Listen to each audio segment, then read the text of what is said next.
bonsoir à tous selon le pays et l'heure à laquelle vous nous écoutez. Bienvenue dans ce 4e épisode de l'autre Coupe du Monde, l'émission quotidienne qui vous fera vivre le mondial russe au travers du prisme si particulier de la rédaction de Lucarne Opposée. L'autre Coupe du Monde vous propose aujourd'hui un débrief du match de la bande à Keylor Navas avec Grégory Chaboch, un inside sur la place Savassi de Belo Horizonte pour la première du Brésil avec Bibi, puis Marcelin qui nous rejoindra pour débriefer la rencontre plus sportivement. Nicolas Cougo nous ramènera en 1970 pour nous parler des aventures du Salvador au Mondial Mexicano. Puis nous terminerons par un point sur leurs voisins panaméens avec ce même Nicolas et un autre sur la Corée du Sud en compagnie de Baptiste Morigal. Allez, roulez jeunesse!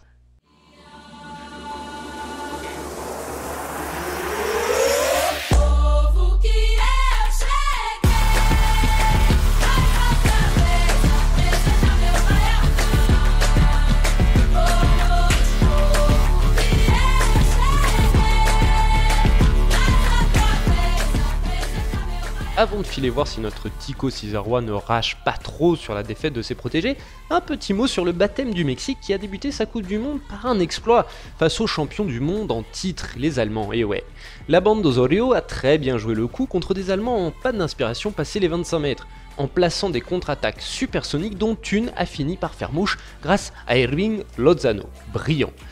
La Mannschaft en a bien cadré quelques-unes, oui, mais à cela je vous réponds, Memo Ochoa. Quel homme, quel homme, quel homme. Bon, chose première, chose due, on accueille Grégory Chaboch pour débriefer cette défaite peu glorieuse du Costa Rica. Hola Greg, comment vas-tu ? Bah écoute, ça pourrait aller mieux, mais bon. J'ai eu beaucoup de ça pourrait aller mieux, mais bon, j'ai eu Romain, il y a eu quelques déceptions à Lucarne Opposée pour le moment. Écoute, on va revenir sur ce match, cette défaite du Costa Rica contre la Serbie, 1-0. Chers auditeurs, je vous préviens, si vous entendez des trompettes et des klaxons derrière moi, c'est normal. On est à 4 heures du premier match du Brésil chez moi. Je vous avais dit que l'ambiance était un petit peu timorée. Et faut croire que c'est déjà passé. Hein. Ça commence à monter tout doucement à Belo Horizonte. Revenons-en à nos Ticos qui sont dans le même groupe d'ailleurs. Oui. Alors défaite à 1-0 avec des Ticos qui ont été un petit peu pris à leur propre jeu. Ouais, c'est surtout que, que pour la Coupe du Monde, c'est déjà fini pour moi et pour mes Ticos, hein, parce que la tâche s'annonce très très dure. Il va falloir prendre au minimum 1 point contre le Brésil et prendre les 3 points contre la Suisse si tu vas avoir une petite chance de te qualifier. Donc ça m'étonnerait que ce scénario soit possible. Donc à mon avis, le Costa Rica est déjà éliminé de cette Coupe du Monde 2018 parce que malgré tout, la Serbie était l'équipe la moins forte de la moins forte des 3 adversaires du Costa Rica et le Costa Rica s'est incliné 1-0. Alors dans le jeu, on n'a pas vu grand chose, c'est clair. Ça a été très très très très défensif pendant toute la première mi-temps, même si la Serbie n'a pas eu, selon moi, de très très grosses occasions durant la première mi-temps. Et ensuite, dès le début de la deuxième mi-temps, on a senti que ça allait pas durer très longtemps, que la supériorité serbe allait finir par payer. Et c'est ce qui ressort un peu en après-match, c'est une réaction de David Guzman, si je dis pas de bêtises, le milieu de terrain costaricien, qui dit c'est rageant, c'est un peu une honte de perdre sur un match, de perdre un match sur un but pris sur coup de pied arrêté. C'est très dommage parce que du coup, ça leur donne de très gros regrets. Ensuite, ils ont essayé de poser le jeu de la 60e jusqu'à la fin du match, du but encaissé jusqu'à la fin du match.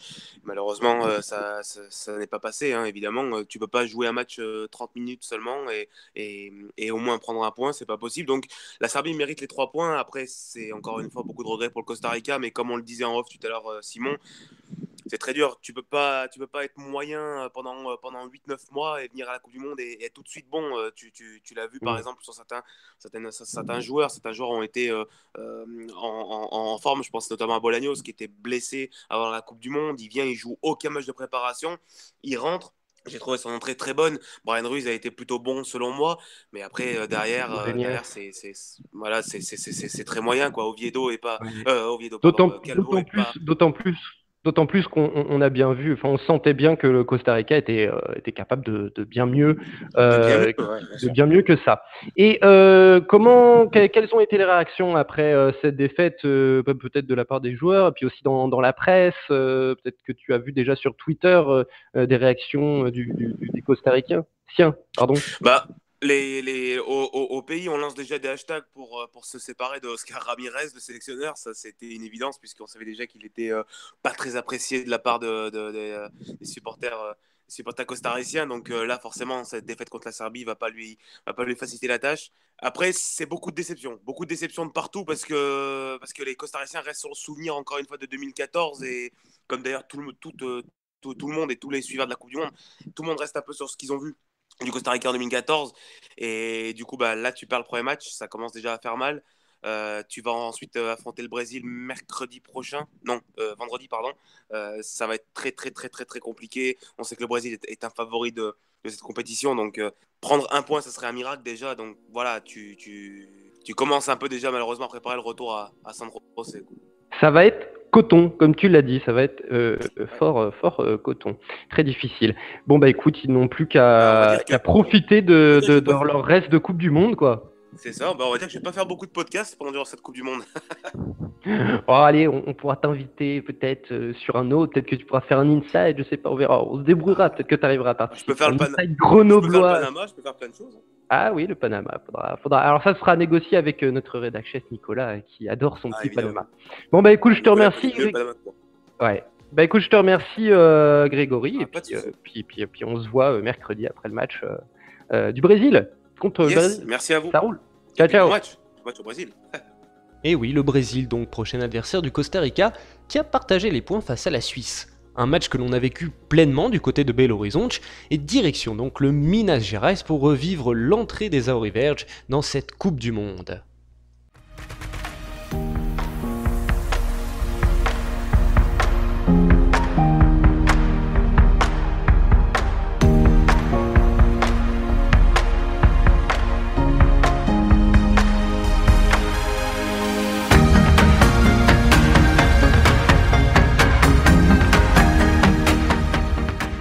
En ce dimanche d'hiver austral, la classe moyenne de Belo Horizonte s'est regroupée devant le grand écran installé par la préfecture au bout de la rue Antonio de Albuquerque, aux abords de la Praça Savassi, dont la partie exclusivement piétonne est réputée pour ses nombreuses terrasses et ses notes de musique ao vivo. Pour l'aspect piétonnier, on repassera, car il n'est pas facile de se frayer un chemin dans la foule venue assister à l'entrée de la Séleção dans cette Coupe du Monde. Une rencontre contre la Suisse, une nati que les Brésiliens ne prennent pas de haut, n'est-ce pas Cynthia ? Alors Cynthia, ça fait peur la Suisse ? Oh oui, j'ai peur, oui. Ah oui, tu penses qu'ils sont forts ? Moi, je crois bien que oui, hein. Et qu'est-ce que tu prévois ? Qu'est-ce que je prévois ? Ah, je pense que ça va faire 2-1. Hein. Non, parce que le Brésil va être meilleur, ils joueront mieux. Optimiste, mais les pieds sur terre donc. Mais attention, voilà que Monsieur Neymar fait sa première apparition à l'écran.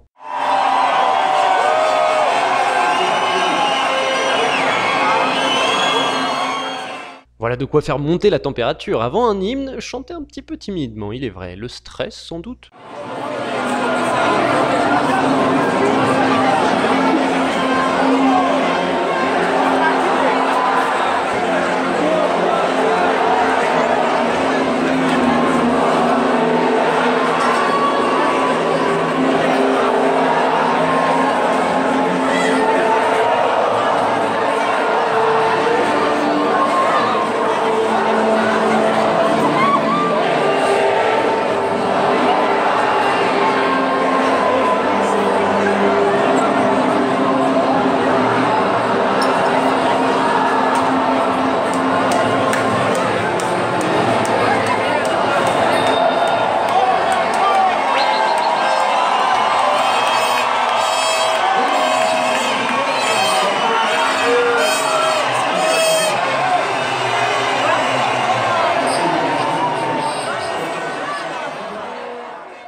Et c'est parti, le Brésil rentre bien dans son match, ne tardant pas à se créer une première occasion par Paulinho.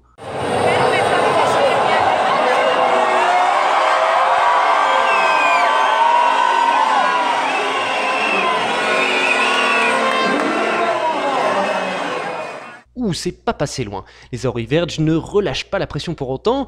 Un centre dans la surface, c'est dégagé de la tête, mais Philippe et Coutinho récupèrent et...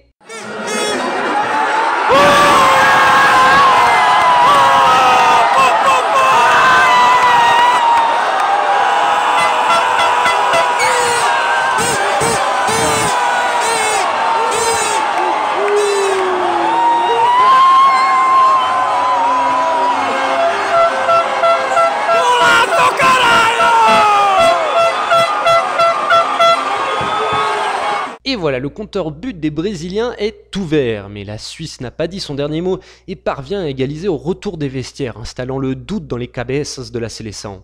Commence alors une longue phase d'angoisse parsemée d'espoir, comme cette incursion de Gabriel Jesus dans la surface. Penalty, oui, non?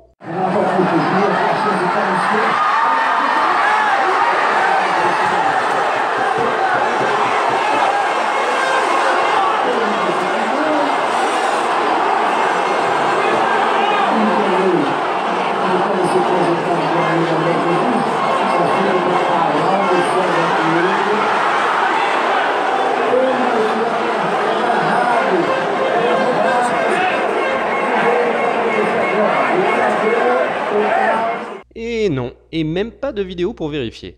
On vibrera bien encore plusieurs fois.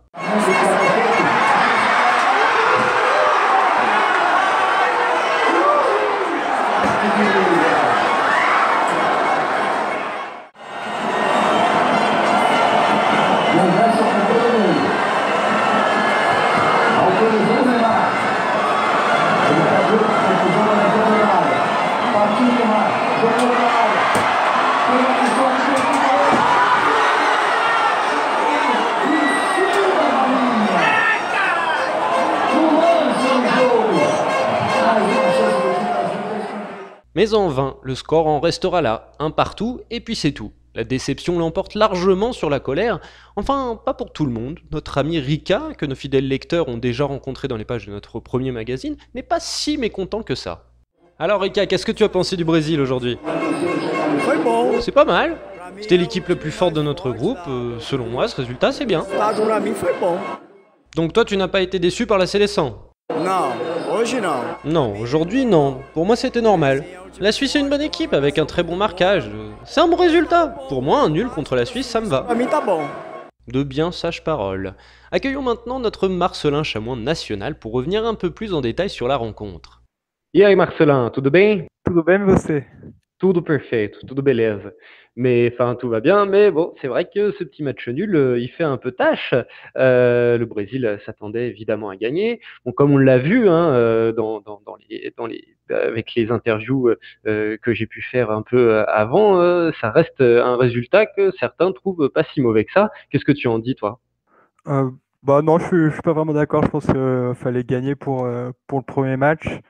Et après, ouais, ça a été décevant. Donc déjà au niveau du résultat, mais aussi dans la manière comment ils ont joué aussi bien en première mi-temps en seconde période, où c'était pas suffisant pour aller chercher la victoire. Donc le match nul est logique, mais ouais, je suis plutôt déçu de la performance sur les 90 minutes.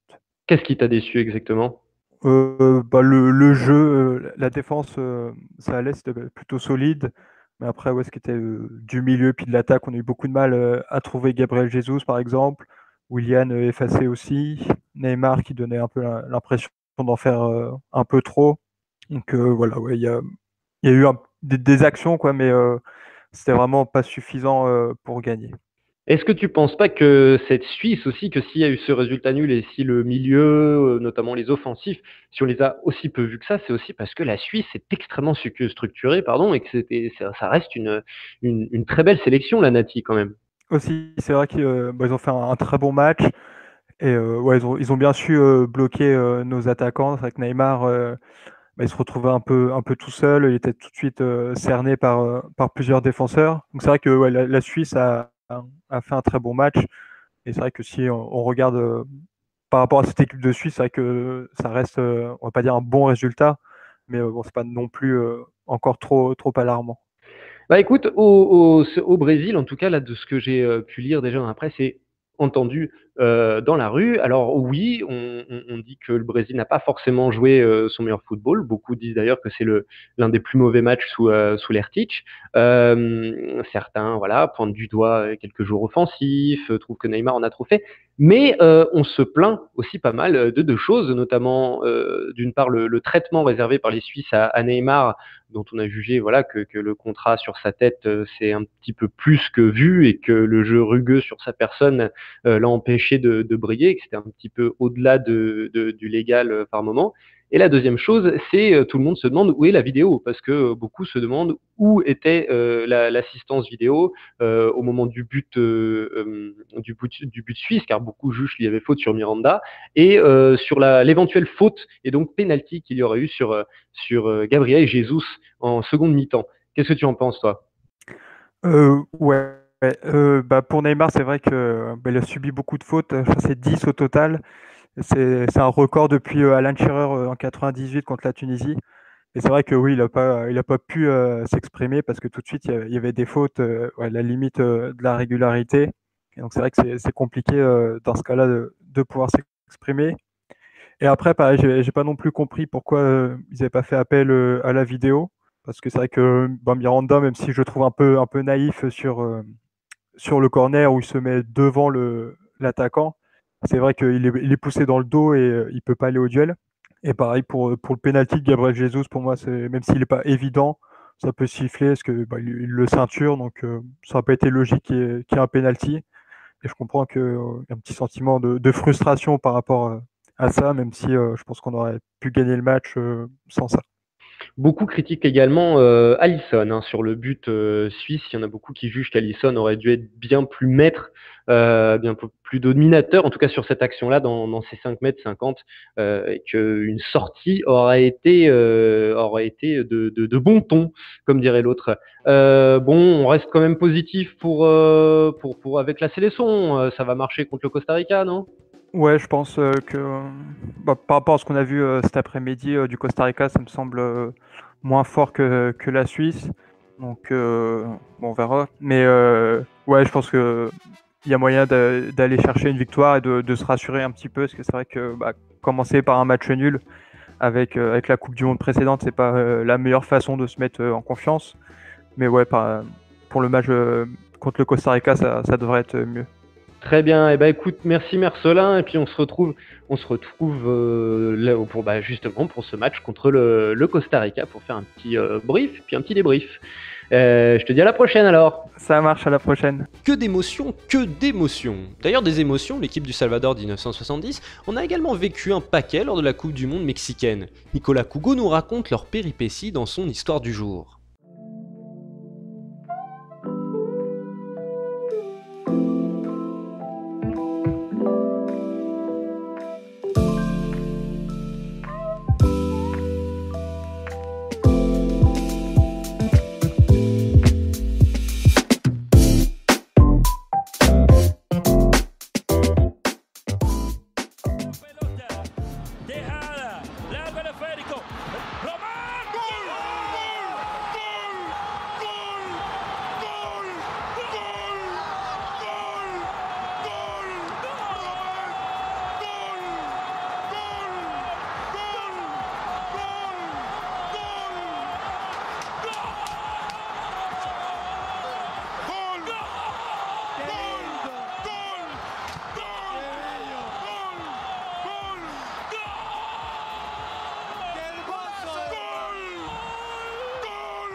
Ce lundi, Panama va vivre un moment d'histoire, un vrai, un grand. L'immensité de l'émotion que vous venez d'entendre dans ce commentaire, qui date de la qualification face au Costa Rica, le souligne.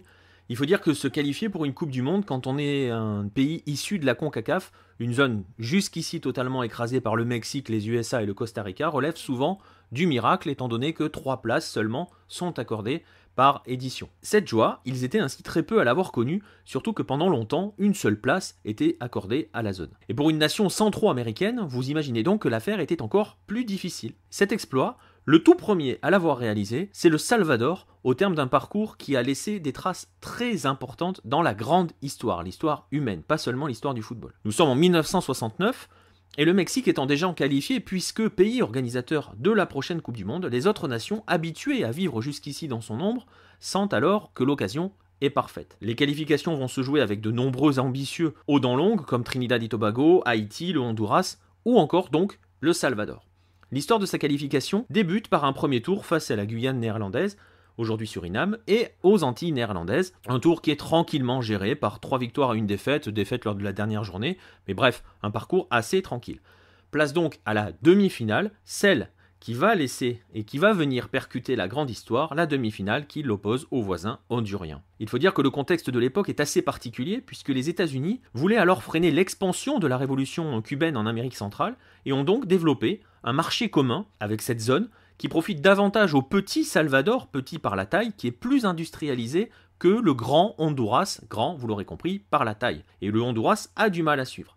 Et le principal souci pour le Salvador, justement, c'est la petitesse de sa taille. Parce que trop petit pour accueillir une population qui est de plus en plus nombreuse, il va y avoir forcément des phénomènes et des vagues de migration des Salvadoriens, en premier lieu vers le Honduras voisin. Cette forte vague d'immigration a bien évidemment des conséquences politiques puisque au Honduras, le général Arellano, qui est alors au pouvoir, n'en finit plus de jouer sur le tableau du nationalisme et mène, grâce à la presse qui est à ses côtés, de vastes campagnes xénophobes dirigées contre les Salvadoriens qu'il accuse de venir coloniser son pays et depuis quelques années les expulse massivement. Autant vous dire que le climat extérieur autour de cette rencontre est plutôt tendu entre les deux dirigeants, les deux directions politiques des deux pays.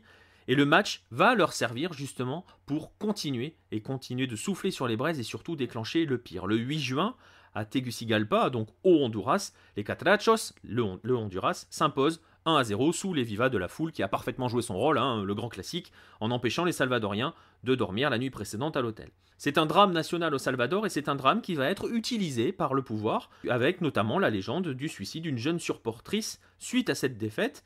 Et donc, les jours qui précèdent le match retour, on va appuyer fortement sur cela. Et le match retour se passe plutôt bien pour le Salvador qui s'impose largement à domicile, mais malheureusement, à cause de cette instrumentalisation et de cette poussée nationaliste, il est le théâtre de violences débordements entre supporters et il va y avoir des morts, 2 Honduriens notamment. Le même jour alors au Honduras, les forces armées pillent et chassent toutes les campagnes dans lesquelles se trouvent les migrants salvadoriens. La tension monte à un point que les 2 radios des 2 pays ne continuent de souffler sur ces braises et le 26 juin, les relations diplomatiques entre les 2 pays sont rompues.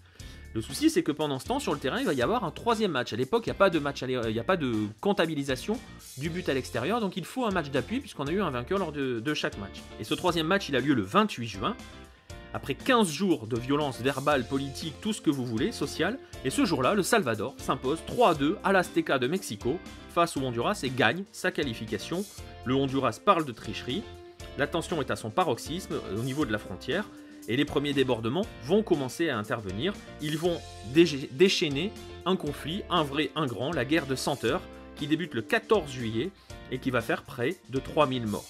Sur le terrain, le Salvador va gagner sa place pour la Coupe du Monde mexicaine en se défaisant d'Haïti lors de la finale, une histoire que je vous invite à lire dans notre magazine spécial Coupe du Monde puisqu'il est justement question de la sélection haïtienne des années 70. Le Salvador sera donc le premier représentant venu d'Amérique centrale à disputer une Coupe du Monde et, clin d'œil du destin, son tout premier adversaire sera alors la Belgique, l'adversaire qui va se dresser face à Panama 48 ans plus tard. Mais malheureusement pour eux, les Cuscatlecos de 2018 ne sont pas au Mondial 2018, ayant terminé dans les choux la dernière phase de qualification.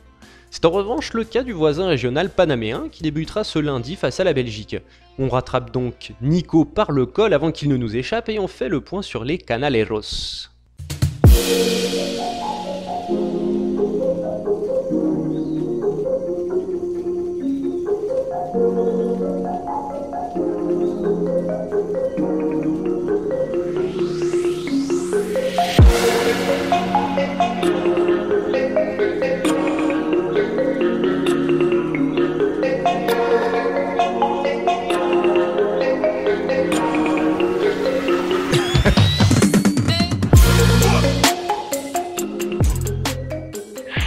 Nico, comment vas-tu?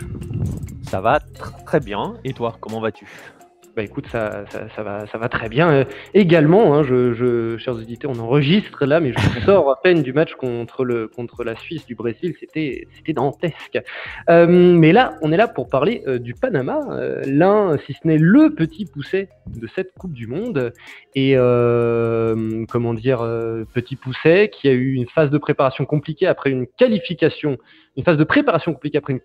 héroïque. Comment se prépare comment arrive le Panama dans cette Coupe du Monde? Il arrive beaucoup mieux qu'il y a 2 mois, en fait, concrètement. On se souvient un petit peu, et si nos auditeurs sont des habitués de Hello, ce dont je ne doute pas, ils se souviennent des grandes inquiétudes que nous avaient laissées les matchs amicaux, notamment celui face à la Suisse, où le Panama s'était fait détruire littéralement et marcher dessus par une équipe de Suisse avec un changement de système. On y reviendra peut-être un petit peu après. Il arrive bien mieux. Il a fait 2 amicaux contre des nations européennes, contre l'Irlande du Nord et contre la Norvège. Il n'y a pas eu de victoire. Il y a eu un nul contre l'Irlande du Nord. Il y a eu une défaite contre la Norvège. Mais il y a eu de belles promesses. Et la principale promesse, en tout cas, c'est celle que beaucoup de supporters ont retenue, c'est que Panama s'est remis dans le bon sens, s'est remis dans ce qu'il sait faire, c'est-à-dire essayer de proposer du jeu, essayer de jouer un football qui lui a permis d'arriver à cette Coupe du Monde fait de jeux techniques et ne pas se contenter de faire ce qu'il a tenté de faire en mars-avril, à savoir garer le bus et espérer un miracle. Mais ça va quand même être coton, puisque l'entrée de ce Panama elle va se faire contre la Belgique. Alors ils vont tenter, mais est-ce que c'est pas un petit peu trop gros comme boss d'entrée de jeux vidéo, la Belgique? Ouais, c'est clair qu'ils se prennent le boss de fin d'entrée. C'est un peu terrible pour eux. D'ailleurs, le sélectionneur, Hernan Dario Gomes, l'a dit en conférence de presse. Et il n'a pas fait semblant. Hein. Il a clairement, pour lui, il a dit que la Belgique, c'était supérieur à l'Argentine. Donc au moins, comme ça, c'est réglé. Oui, ils prennent un très très gros morceau. On a vu en plus la Belgique rouler sur le Costa Rica sur le dernier amical. Oui, ça va être compliqué. On le sait que ça va être compliqué. Maintenant, il faut que Panama. On a vu Panama à la Copa América Centenario. Alors pareil, ils ont pas gagné, mais on les a vus bousculer le Chili. Ça s'était fini. Ça avait donné un super match. Hein. Ça s'était fini à 4-2 pour le Chili. Mais je pense. Enfin. Je suis pas dans la tête de Dario Gomes, mais je pense que voilà, il a dit aussi en conférence de presse que l'objectif c'était que, en gros, que Panama sorte la tête haute et en gros d'être la fierté du pays. Je pense que l'objectif c'est de bousculer la Belgique. Ils y vont pas pour gagner. D'ailleurs, c'était assez amusant parce que si je reviens encore sur cette conférence de presse, il y a des journalistes qui ont demandé à Dario Gomes, à Hernan Dario Gomes, ce qu'il ferait. Si Panama se qualifiait, la chose qu'on pense totalement improbable, hein, mais bon, on ne sait jamais. Hein, cette Coupe du Monde, elle risque d'être folle, donc on ne sait jamais. Lui, il a clairement annoncé, si on va en 8e, je me fais 2 bouteilles de vodka à moi tout seul, donc il n'y croit pas des masses. Hein. Mais voilà, s'ils peuvent déjà bousculer la Belgique, je pense qu'ils seront déjà extrêmement fiers d'eux. Et écoute, je ne vais pas te dire qu'ils ont les armes pour battre la Belgique, ils ont des armes pour les embêter. Très bien. Et du coup, au pays, au Panama, dans la presse et dans le public panaméen, comment on voit cette entrée dans la compétition?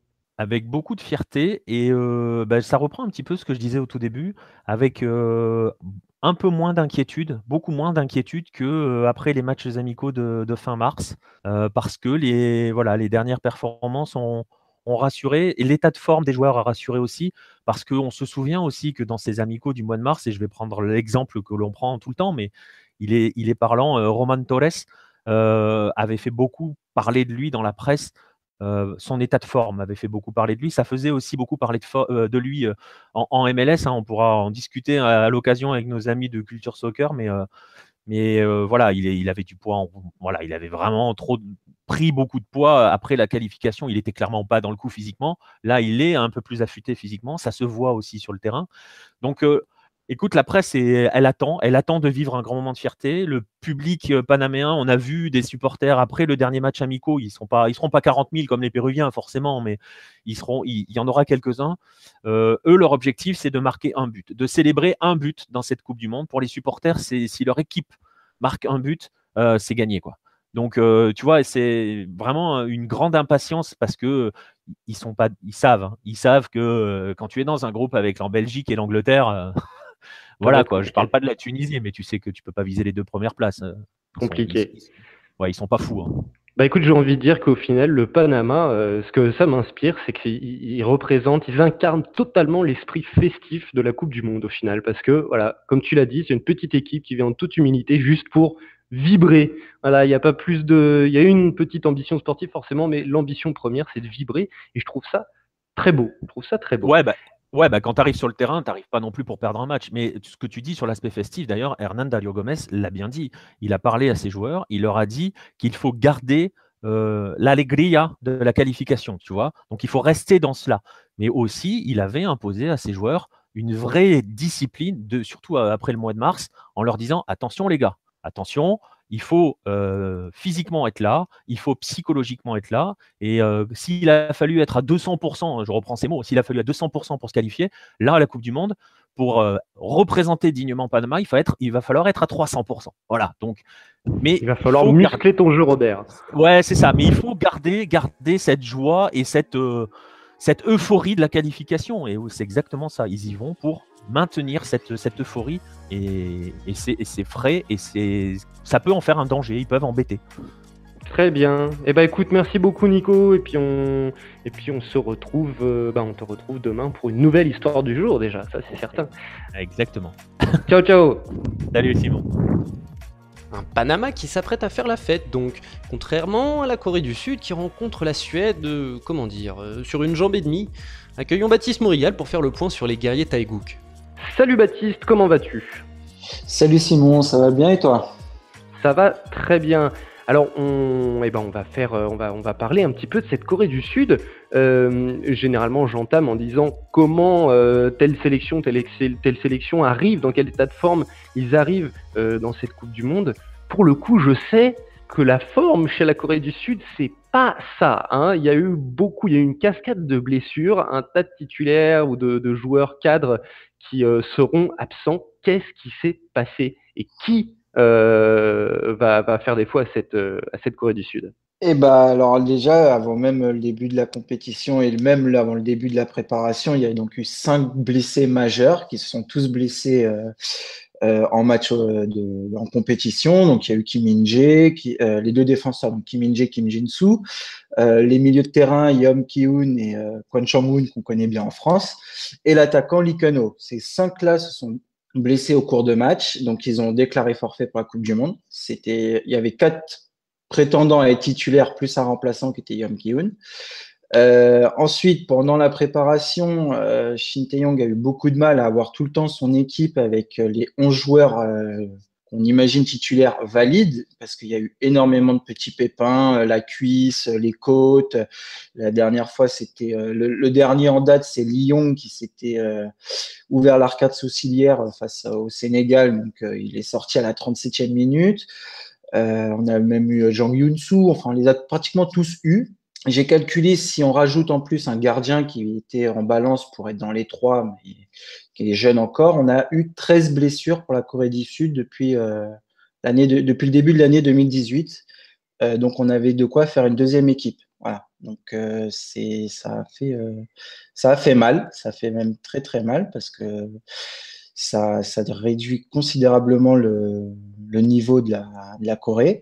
Et en plus, la préparation pré-Coupe du Monde, là, les 4 matchs qu'ils ont fait, il n'y a qu'une victoire face au Honduras qui, franchement, le match ne servait pas à grand-chose. Le Honduras n'a même pas essayé de jouer au foot. Donc, une victoire de 0, ou même après le match, Ki Seung-yong a dit ce match, il veut rien dire, on a gagné 2-0, mais en face, ils n'ont pas joué, donc ça veut strictement rien dire, ça ne va pas nous servir. Et après, on a eu une défaite face à la Bosnie, un match nul face à la Bolivie et un match face au Sénégal qui a été perdu 2-0, mais où on n'a strictement rien vu parce que le match s'est déroulé à huis clos, donc sans supporters, sans télévision, sans même live score en cours de match. On a eu toutes les infos à la fin du match. Donc voilà, la Corée n'a pas de confiance, a plein de blessures. C'est un peu compliqué. C'est très compliqué, voilà. Très compliqué. Et du coup, dans ce climat un peu morose, comment les Coréens, le peuple, les Coréens s'apprêtent à rentrer, eux, dans cette Coupe du Monde? Alors, du côté du peuple coréen, ça a envoyé un petit message après le match face à la Bosnie, parce qu'il y avait une fête qui était prévue pour le départ des joueurs en Autriche pour la préparation, puis après pour le mondial. Cette petite fête après la défaite 3-1, si tu veux, c'était assez glacial. L'ambiance était très particulière. Donc ça les a un petit peu, ça a fait un petit peu monter on va pas dire la rage, l'énervement contre leur équipe, mais ils ont montré un petit peu d'agacement. La suite de la préparation, on les a pas du tout non plus rassurés. Donc là, ils sont un peu agacés en se disant, ils n'arrêtent pas de nous dire qu'ils ont un plan en tête, qu'ils vont aller gagner, qu'ils vont faire une bonne Coupe du Monde, mais en attendant, ils n'arrêtent pas de perdre. Donc ils sont un peu agacés. Et après, après là, pour le moment, ils sont pas encore dans l'ambiance Coupe du Monde, parce qu'ils ont là, ce qui les inonde dans la presse, c'est surtout le sommet très important entre Donald Trump et Kim Jong-un qui s'est passé le 12 juin, donc c'est juste la semaine dernière. Donc ça prend beaucoup de place. Et puis ils ont eu des élections locales, donc ils ont dû aller voter. Il y a eu toute une campagne pour les inciter à aller voter. Donc pour le moment, l'ambiance Coupe du Monde, elle est pas encore présente chez les Sud-Coréens, mais ils se préparent un petit peu. Il y a des petites animations qui sont attendues. Par exemple, dans les grandes villes, on prévoit il y a des zones qui vont être mises en place ou qui sont déjà mises en place pour pouvoir suivre le match de la Corée lundi. Par exemple, à Séoul, si jamais vous allez à Séoul, ça sera pas en périphérie de la ville, ça sera vraiment au cœur, par exemple devant la mairie, ou sinon sur le Gwanghwamun Square, qui est là une grande avenue à Séoul, et sans doute je pense que c'est la plus grande de la ville, et qui est aussi très symbolique parce qu'il y a la statue de Sejong le Grand qui a créé le Hangul, donc l'alphabet coréen. Donc c'est vraiment une place mythique de la ville et de l'histoire coréenne. Et donc là, les fans vont pouvoir se réunir et là commencer vraiment à faire la fête pour la Coupe du Monde. Donc je pense que ça partira vraiment demain, plus comme ça à 21h, ce sera le soir. Là, ça va lancer le truc. Pour le moment, ils sont un peu voilà, ils attendent un petit peu. Un peu obstrué, une Coupe du Monde un peu obstruée par le contexte politique, ce qui peut se comprendre. Voilà, c'est ça. On a le même problème au Brésil. Et pour terminer rapidement, à quel 11 du coup on peut s'attendre ? Alors, bonne question. On ne sait pas trop. Shin Tae-yong entretient énormément le mystère autour de ces joueurs, de qui va débuter, quelle va être la formation, 4-4-2, 3-5-2, on ne sait pas. La seule chose qu'il nous dit, c'est qu'il a un plan. Lequel, personne ne le sait. Si je ferais un pari, je pense qu'il partirait sur un 4-4-2 parce que la Suède aussi joue en 4-4-2, donc il les bloquerait de cette façon-là. Après, les joueurs au cage, on ne sait pas encore. Kim Seung-ju ou Cho Yeon-woo, on ne sait pas. La défense, ça devrait être Lee Young, en partant de droite à gauche, ça devrait être Lee Young, Jang Yoo-soo, Kim Yong-won et peut-être Park Joo-ho. Voilà, ou Hong Chul, on ne sait pas trop. Après, devant, Ki Sun-young sera titulaire, c'est sûr, au milieu. Accompagné de qui, on ne sait pas encore, là non plus. Koo Chol, Jung Woo-young, on ne sait pas. Lee Jae-sung sera titulaire. Et d'ailleurs, regardez bien ce joueur, c'est le meilleur joueur de la Corée du Sud en 2017. Et c'est un joueur que j'adore particulièrement, donc il sera titulaire. Lee Seung-woo sera-t-il titulaire ? On ne sait pas. Il y a des grandes chances parce que voilà, il mérite. C'est celui qui a sans doute fait la meilleure préparation des nouveaux. Et en attaque, on devrait, je pense, avoir Wang Hee-chan, Son Heung-min, mais là non plus, aucune certitude. Donc on est totalement dans le flou. Ça sera surprise demain à 13h. Un sacré chantier en effet. Eh ben, écoute, merci beaucoup Baptiste, et puis on se retrouve pour débriefer ce match contre la Suède en leur souhaitant de garder tous leurs joueurs intacts. Oui, j'espère qu'ils vont pas se blesser et qu'ils vont pouvoir gagner. J'y crois quand même. Salut Baptiste. Salut Simon. Bon, on leur souhaite bonne chance quand même à nos amis coréens. Comme tous les jours, terminons sur un petit récap des résultats et classements d'hier. Dans le groupe E, la Serbie se défait avec mérite du Costa Rica 1-0 pendant que la Suisse faisait la forte tête face au Brésil, un but partout. C'est donc la nation des Balkans qui prend la tête du groupe avec 3 points, devant Helvetia Oriverge 1 point, et le Costa Rica pas très rica du tout, 0 point. Dans le groupe F, le Mexique s'empare seul de la place de leader après son exploit face à la Mannschaft, victoire à 1-0, en attendant la rencontre d'aujourd'hui entre Volvo et Hyundai. Merci à tous de nous avoir suivis pour ce 4e épisode de l'autre Coupe du Monde. N'oubliez pas de venir nous solliciter sur les réseaux sociaux et aujourd'hui on se dit hasta luego sur la VO du goal de Lozano avec une narration pas dégueu de Lalo Luna. Quant à moi, je vous dis à demain pour une nouvelle journée de ce mondial russe. Salut les amis. Javier, venga Chicharito, enfrenta a Boateng, viene solo Chucky, aquí la oportunidad, venga Irving, saca el tiro, gol de México, gol de México,